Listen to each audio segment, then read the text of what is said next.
Hello, I'm Tom Wistersill. I'm JT Wistersill. We'd like to welcome you to another edition of From the Couch. It's JT's favorite time of year. We're talking NFL draft as we get closer and closer to April 29th, right? 29th, we'll get rolling. Thursday. How about that? It's coming quickly, and I know you're excited. I am excited. Is it your favorite time of year? No, it's not better to me than when we actually get the games, whether that be like the NFL, whether the regular season playoffs, or even the NBA postseason. Okay. But as terms of draft coverage and stuff, I mean, I love this more than I like a lot of other sports. So I really do enjoy this time of year, especially the month of, you get March Madness and then April the draft. This is one of my favorite back-to-back sports months for sure. Yeah, great.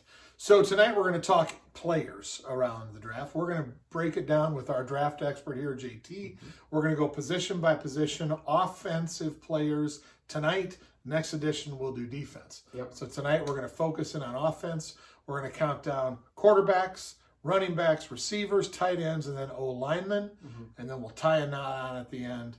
And so let's dig in here. Let's start with the quarterbacks, JT. Pretty deep class. It is. Obviously, the draft experts are very excited about this year's QB class.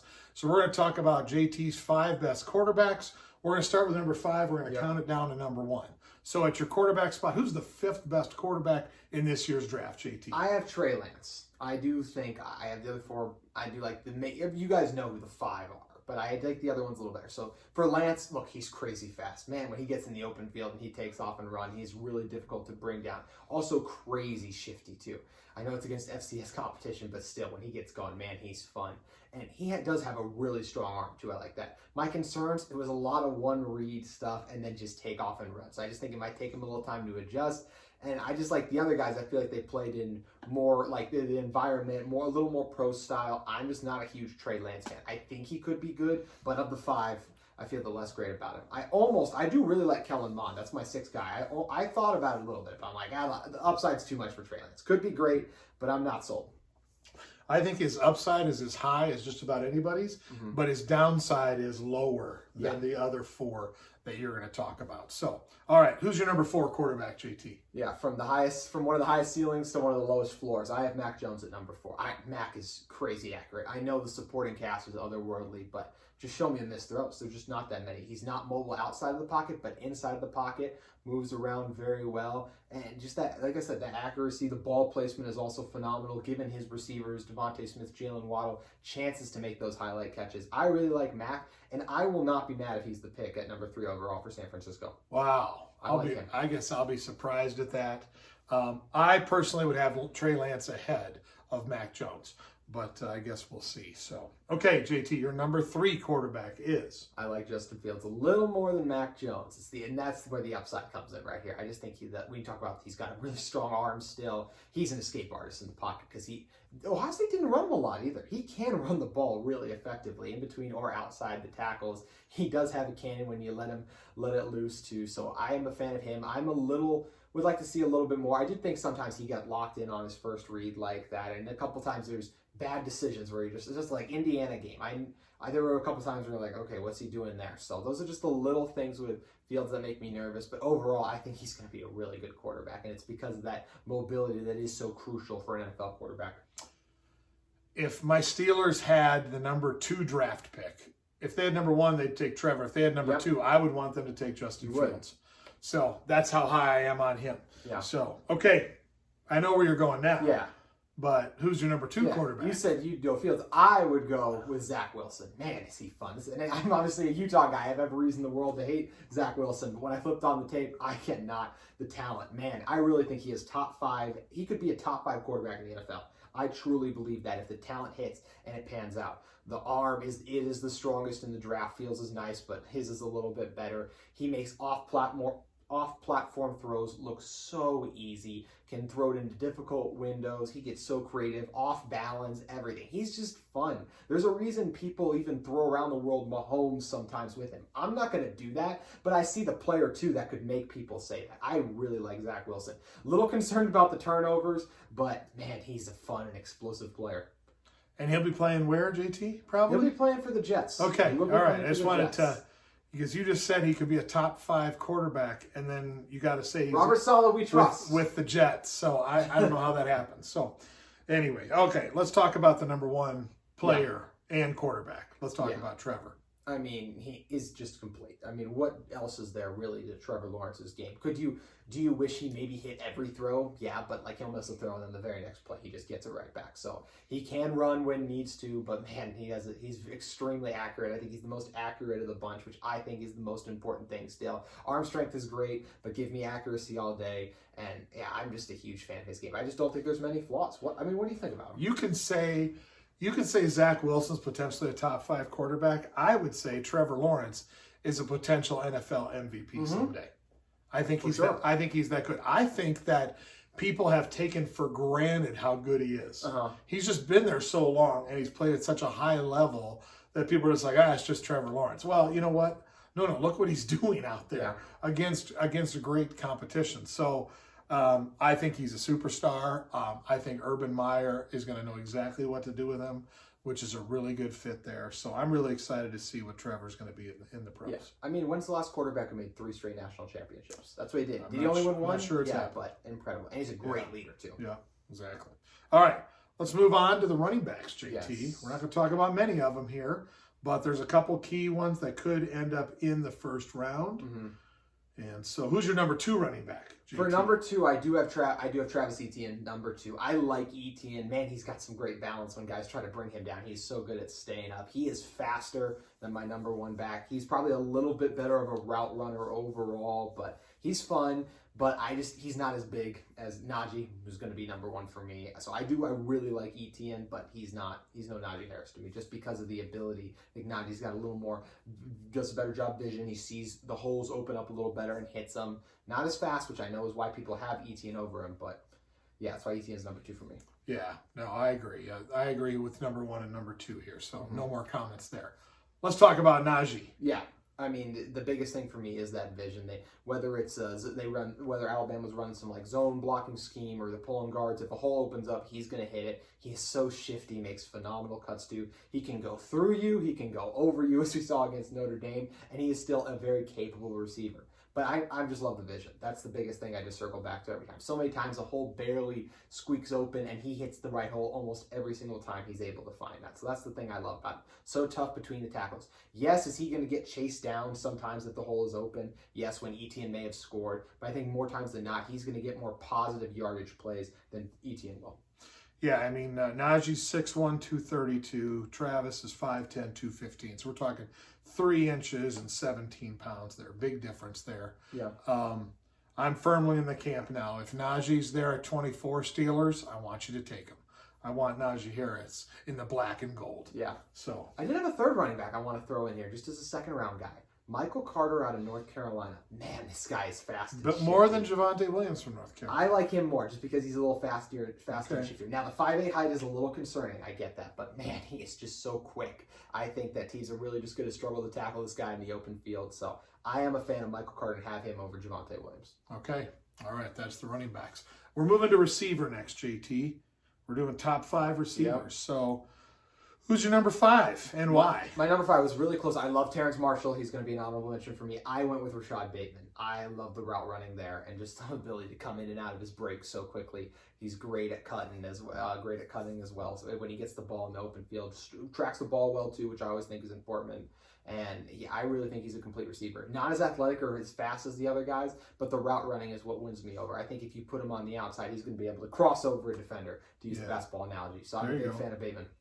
Very physical, and I'm a fan as well. Go Gophers. Yep. So good to see you picking Rashad Bateman there. Okay, number 4 receiver. Who you got? Kadarius Toney. Wow, this guy he's something else. When he's shifty, when he gets the ball in the open field, even just the first play I watched of him, he just left a corner in the dust. Just that one cut and boom, he's just gone. He is so crafty, such a good receiver. I am a fan of him. In the open space too, so hard to bring down like that. Explosive in the return game, can take the top off the defense with that speed as well. And yeah, I really think he's not the route runner that Bateman is, but that elite athleticism. And when the ball is in his hands or even just burning past a guy, I'm a big fan. Yeah, I mean, Trask, the quarterback from Florida, had a lot of weapons last year. And certainly Toney was one of them. Yeah. And so I'm very impressed with what I saw there. And I'm anxious to see where he goes in the draft. It will be. but he certainly has talent to be up there. So we'll see. I think he's a first rounder. I do. Okay. Speaking of first rounders, Yeah, the top 3. tell us about the top 3, JT. Who do you have? This is really hard to pick 1, 2, 3. Mm-hmm.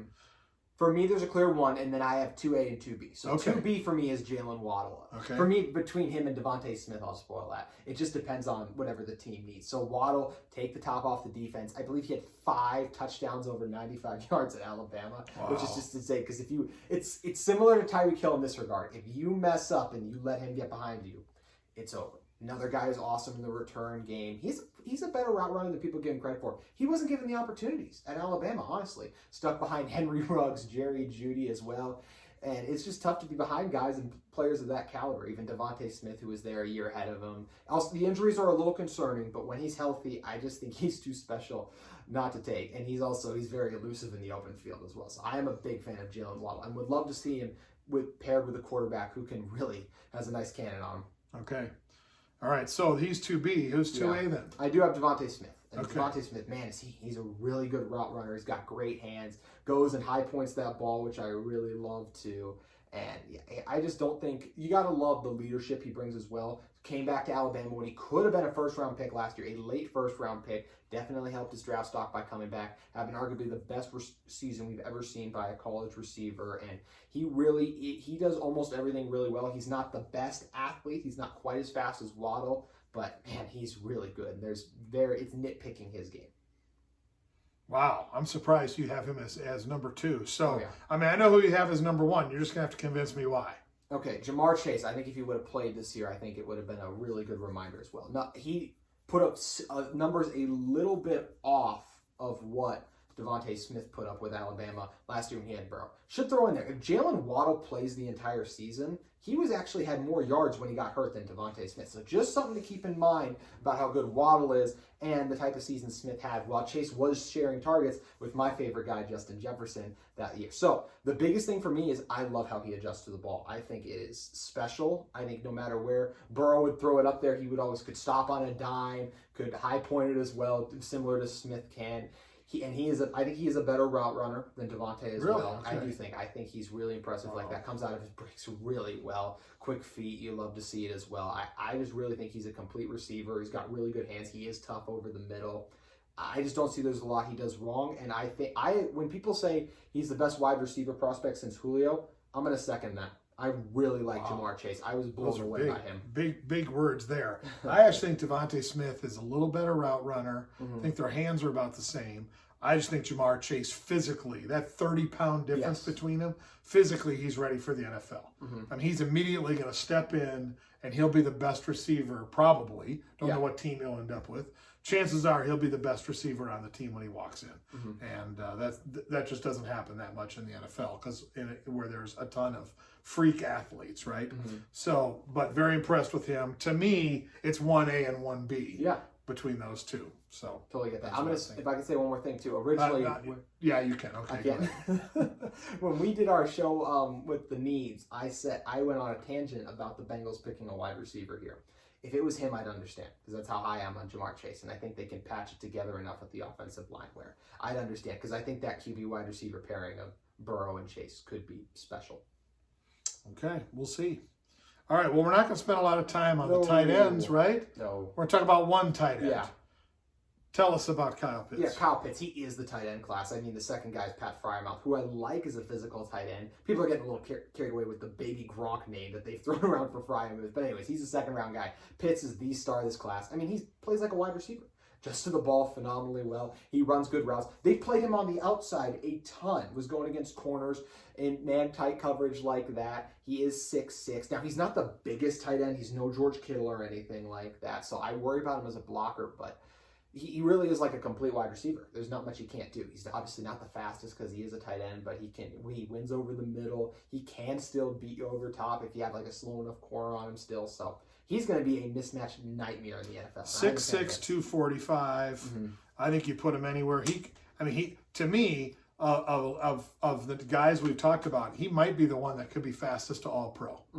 You know, just because physically he's going to be such a mismatch at times. You know, NFL offenses are so creative with how they create mismatches out there on the defense. They're going to find ways to get him on slower linebacker or a smaller defensive back, and he's going to make plays. Is he?